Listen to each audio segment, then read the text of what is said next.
അമ്മേ, ഞാൻ മൂകാംബികയിലേക്ക് വരുന്നില്ല. അവിടെ പോയാ നോൺ വെജ് ഒന്നും കഴിക്കാൻ പറ്റില്ലല്ലോ. നമുക്ക് പോണ്ടമ്മേ. 3-4 ദിവസത്തെ കാര്യമല്ലേ ഉള്ളൂ. എന്റെ പൊന്നു മോനൊന്ന് സഹിക്കേ. നമ്മളും കൂടെ ചെല്ലാതിരുന്നാലേ തന്തയും മോളും കൂടി താളം തുള്ളി അവിടെ കഴിച്ചു കൂട്ടും. അത് മാത്രമല്ല, അമ്പലത്തില് പരിഹാര പൂജ നടന്നതിന്റെ കൂട്ടത്തില് നല്ലൊരു തുക ദക്ഷിണയായിട്ട് കിട്ടിയെന്ന ഞാൻ അറിഞ്ഞത്. നമ്മള് കൂടെ ഇല്ലെങ്കിലേ അയാളുടെ കയ്യിൽ നിന്ന് ആ കാശൊക്കെ അന്യധീനപ്പെട്ടു പോവും. പോരാത്തതിന് ശാന്തിപ്പണിയുടെ ശമ്പളം കൂട്ടി പോലും. അതുകൊണ്ട് എത്രയും പെട്ടെന്ന് അവരെ മൂകാംബികയെന്ന് മടക്കി കൊണ്ടുവരണം. അല്ലെങ്കിലേ നമ്മളിവിടെ പട്ടിണി അടക്കേണ്ടി വരും. അല്ല, നിങ്ങൾ ഇവിടെ വരുന്നോ? ആ, ഞങ്ങക്ക് പിന്നെ റെഡിയാവണ്ടേ? റെഡിയാവാനോ? നിങ്ങൾ അങ്ങോട്ട് പോകുന്നു? ആ, അതെന്ത് ചോദിക്കുന്നേ? ഞങ്ങള് നിങ്ങളെ കൂടെ വരെയല്ലേ? എവിടേക്ക്? മൂകാംബികയ്ക്കോ? അല്ലാതെ പിന്നെ നിങ്ങള് കാശിക്കൊന്നും അല്ലല്ലോ പോകുന്നേ. അതെ, നിന്നെ മോനെ ഞാൻ ആദ്യം വിളിച്ചപ്പോ നിങ്ങൾ വരുന്നില്ലെന്നല്ലേ പറഞ്ഞത്. പെട്ടെന്നെന്താ ഒരു മനംമാറ്റം? ആദ്യം വരണ്ടെന്ന് തന്നെ വിചാരിച്ചത്. പിന്നെ തോന്നി എന്തായാലും നിങ്ങൾ അത്രയിടം വരെ പോവല്ലേ, എന്നാ കൂടെ പോരാന്ന്. ഞങ്ങള് മാത്രം ഇവിടെ അടച്ചുമുടി എന്നിട്ട് എന്താ കാര്യം? ഒന്നുമില്ലെങ്കിലും പുതിയ ഓരോ സ്ഥലങ്ങളും മനുഷ്യരൊക്കെ കാണാലോ. ഒന്ന് ചുറ്റിയടിച്ചിട്ട് വരുമ്പോ മനസ്സിനൊരു ഉന്മേഷവും സന്തോഷവും ഒക്കെ കിട്ടുമല്ലോ. ചുറ്റിക്കറങ്ങി വരാനിത് ടൂർ പോവല്ല, ദേവിയെ കാണാനാ പോകുന്നേ. നേരാൻ വണ്ണം വ്രതം പോലും നോക്കാതെ. ഓ, അതിലൊന്നും വലിയ കാര്യമില്ലെന്നേ. അല്ലേലും ഇവിടെ ആരും മുട്ട ഇറച്ചിയൊന്നും കഴിച്ചിട്ടുമില്ല. പിന്നെന്താ കുഴപ്പം? എന്താ, ഞങ്ങൾ കൂടെ വരുന്നതിന് ബുദ്ധിമുട്ടുണ്ടോ നിങ്ങൾക്ക്? അല്ല, ബുദ്ധിമുട്ടൊന്നുമില്ല. എന്നാലും ഈ 4 പേർക്കുള്ള യാത്രാ ചെലവും താമസ സൗകര്യമൊക്കെ ആലോചിക്കുമ്പോ അതൊന്നും സാരമില്ലെന്നേ. ശരി, വേഗാവട്ടെ. ബസ്സിന് സമയമായി വരുന്നു. ഞങ്ങള് റെഡിയാ. വാടാ മോനെ, വാ.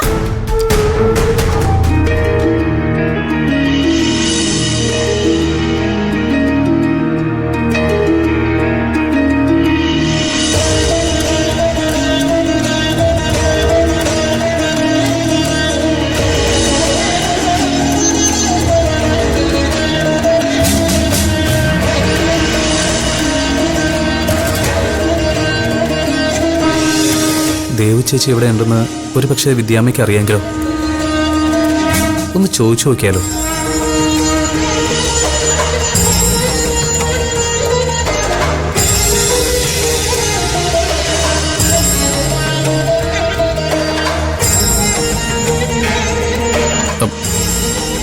വേണ്ട, വിളിച്ചാ വിദ്യാമ്മയ്ക്ക് അത് ഇഷ്ടമായില്ലെങ്കിലോ?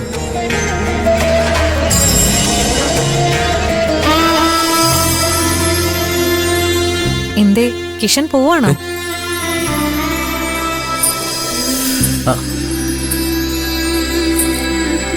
പോവാ? അല്ല, വിദ്യാമ്മ ധ്യാനത്തിലായതുകൊണ്ട് ശല്യപ്പെടുത്തണ്ടെന്ന് കരുതി. മറ്റുള്ളവരുടെ ഏകാഗ്രതയെക്കുറിച്ച് ഇത്രയും കരുതലുള്ളയാൾ സ്വന്തം മനസ്സിന്റെ ഏകാഗ്രതയെക്കുറിച്ച് എന്തേ അല്പം പോലും ബോധവാനല്ലാതെ പെരുമാറുന്നത്? അല്ല വിദ്യാമ്മ, അത് പിന്നെ ഞാൻ ഒന്നിനും അത്ര ക്ഷമയുള്ള കൂട്ടത്തിലല്ല കിഷൻ, അല്ലേ?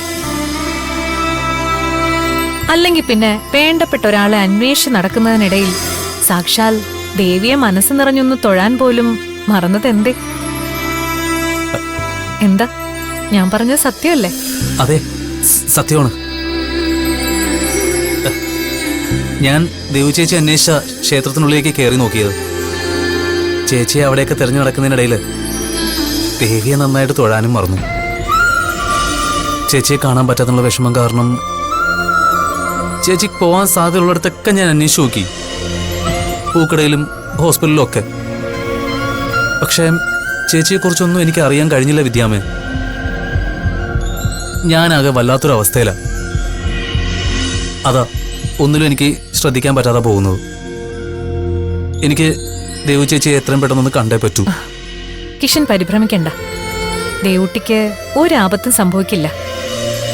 അവൾ സുരക്ഷിതയായി തന്നെയുണ്ട്. നേരാണോ വിദ്യാമ്മേ? ചേച്ചിക്ക് കുഴപ്പമൊന്നുമില്ലല്ലോ? കുഴപ്പമില്ലെന്ന് മാത്രമല്ല, അവളിപ്പോ ആശ്വാസത്തോടെ ഇരിക്കുക. എനിക്ക് ചേച്ചിയൊന്ന് കണ്ടാ കൊള്ളാന്നുണ്ട്. കാണാലോ. അതിന് സമയമാകുമ്പോ ദേവു ചേച്ചി കിഷന്റെ മുന്നിലെത്തുക തന്നെ ചെയ്യും. എനിക്ക് ചേച്ചിയുടെ കാര്യം ഓർക്കുമ്പോ എന്താ പറയണ്ടേന്ന് എനിക്ക് അറിയില്ല. കിഷന്റെ മനസ്സെന്താണെന്ന് എനിക്ക് ഊഹിക്കാൻ കഴിയുന്നുണ്ട്. നഷ്ടങ്ങളെക്കുറിച്ചോർത്ത് സങ്കടപ്പെട്ട് നേടാനുള്ളത് മറന്നു പോകുന്നവരാണ് ഏറെയും. കിഷനും അതുപോലെ ആവരുത്. എന്നും അമ്മയുടെ മുന്നിൽ ചെന്ന് നീ മനസ്സ് തുറന്നു പ്രാർത്ഥിക്ക. എല്ലാ സങ്കടങ്ങൾക്കും അറുതിയുണ്ടാവും. അമ്മ മൂകാംബിക എന്നെ കൈവിടില്ല. സമാധാനത്തോടെ പോകൂ.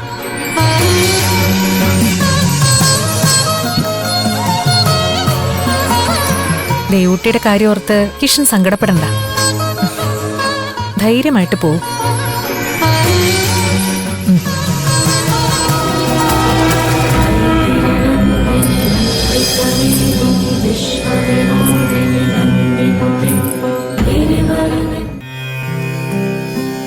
സിന്ദൂരാരുണ വിഗ്രഹാം ത്രിനയനാം മാണിക്യമൗലിസ്ഫുരത് താരാനായകശേഖരാം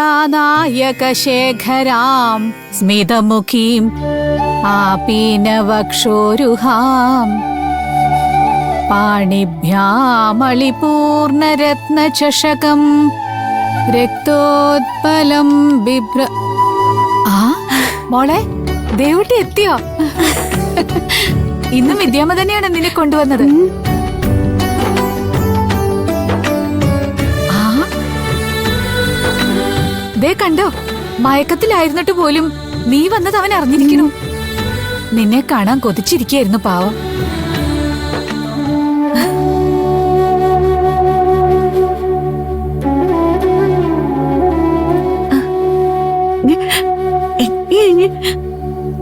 നീ വന്നു പോയത് പിന്നെ നല്ല മാറ്റമുണ്ട്. അതിവിടെ ഇന്ദുമതി അഖിലയും കൂടി പറഞ്ഞു.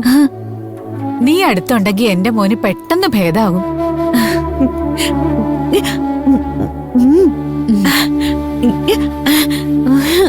അതെ, ദേവിയുടെ അനുഗ്രഹം തന്നെയാ മോളെ. അല്ലെങ്കിൽ ഇപ്പൊ ഇങ്ങനെ ഒരു മാറ്റം എന്റെ മോൻ ഉണ്ടാവില്ല.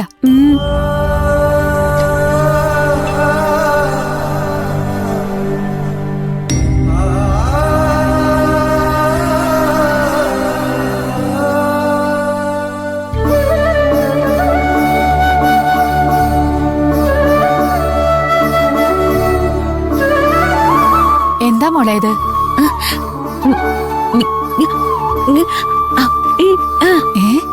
വിദ്യാമ്മ തന്നുവിട്ട ഔഷധ നെയ്യോ? എങ്കിലത് ഫലം ചെയ്യും, ഉറപ്പാ.